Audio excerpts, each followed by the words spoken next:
Hi, this is Kim Chanley for Tennis Reach. When we started this series, I said we would cover a lot of territory between zombies all the way up to athletes of God. So to keep that promise, I want to provide this overview video that describes this pathway from zombies to athletes of God. To explain this pathway, I want to borrow a concept from Josh Waiskin's book, The Art of Learning. Josh Waiskin was both a national chess champion and a world champion martial artist.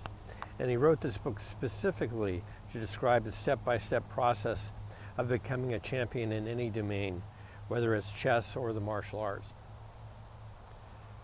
Josh Waiskin describes this process of learning as something going from big circles, medium circles, small circles to no circles.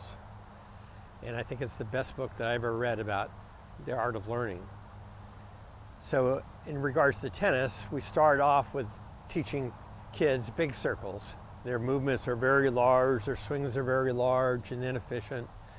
And that's sort of the big circle stage of learning. Well, as they become skillful players, or more skillful players, intermediate players if you will, then these huge awkward strokes become a little bit more efficient, right? They become medium circles. And as they become really skillful players, 4 or 5 and above if you will, and then all of a sudden the motions are even more compact.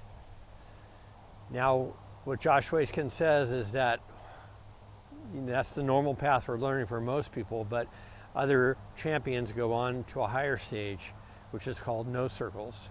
So at the no circle stage, these motions and the power transmitted almost becomes invisible to the untrained eye. So that's the path that we're going to be talking about today. However, to reach the pinnacle of skill, to become an athlete of God, the player needs several qualities that separate the good from the great. First, he or she needs great passion to persist through the ups and downs of learning. They must spend years building a deep knowledge and foundation of skill. Their long training and eventually produce the invisible power, the no circle action we see when Roger Federer plays tennis. And we start comparing their effortless and graceful action to the great performances of art, like the people who compare Federer to the great Russian dancer Baryshnikov. In fact, they say the same thing about Steph Curry in basketball and so on. In sum, when you become an athlete of God, you become not just an athlete, but an artist.